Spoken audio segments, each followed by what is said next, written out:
আগামীকালকের আবহাওয়ার পূর্বাভাস 19 আগস্ট 2025 মঙ্গলবার। ঢাকা বিভাগ আকাশ মেঘলা থাকবে, সকালে হালকা বৃষ্টি হতে পারে এবং বিকেলে বজ্রসহ বৃষ্টিপাতের সম্ভাবনা রয়েছে। তাপমাত্রা সর্বোচ্চ 33 ডিগ্রি সেলসিয়াস এবং সর্বনিম্ন 26 ডিগ্রি সেলসিয়াস।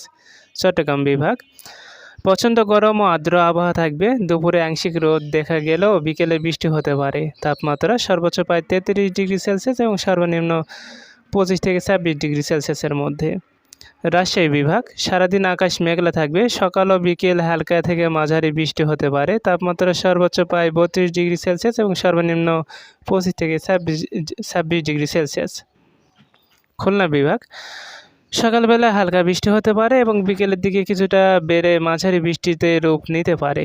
তাপমাত্রা সর্বোচ্চ প্রায় 32 ডিগ্রি সেলসিয়াস এবং সর্বনিম্ন 25 ডিগ্রি সেলসিয়াস। বরিশাল বিভাগ বরিশালে সকাল থেকে দুপুর পর্যন্ত হালকা বৃষ্টি এবং বিকেলে মাঝারি বৃষ্টি হওয়ার সম্ভাবনা রয়েছে। বাতাস কিছুটা প্রবাহিত হতে পারে। তাপমাত্রা সর্বোচ্চ 32 ডিগ্রি সেলসিয়াস এবং সর্বনিম্ন 26 ডিগ্রি সেলসিয়াস।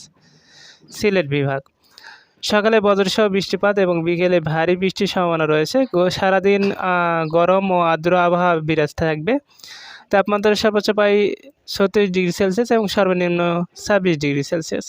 ময়মনসিংহ বিভাগ আকাশ মেঘলা থাকবে, সকালে ও দুপুরে হালকা বৃষ্টি হতে পারে, বিকেলের দিকে মাঝারি বৃষ্টিপাতের সম্ভাবনা রয়েছে। সর্বোচ্চ তাপমাত্রা 33 ডিগ্রি সেলসিয়াস এবং সর্বনিম্ন 25 ডিগ্রি সেলসিয়াস। সারা দেশে আবহাওয়া থাকবে মেঘলা, সকাল ও দুপুরে হালকা শাওয়ার, বিকেলে বজ্রসহ মাঝারি ধরনের বৃষ্টিপাতের সম্ভাবনা রয়েছে। তাপমাত্রা সাধারণত 31 থেকে 33 ডিগ্রি সেলসিয়াসের মধ্যে থাকবে, তবে সিলেটের অঞ্চলে তাপমাত্রা বেশি থাকার সম্ভাবনা রয়েছে বা বেশি থাকবে।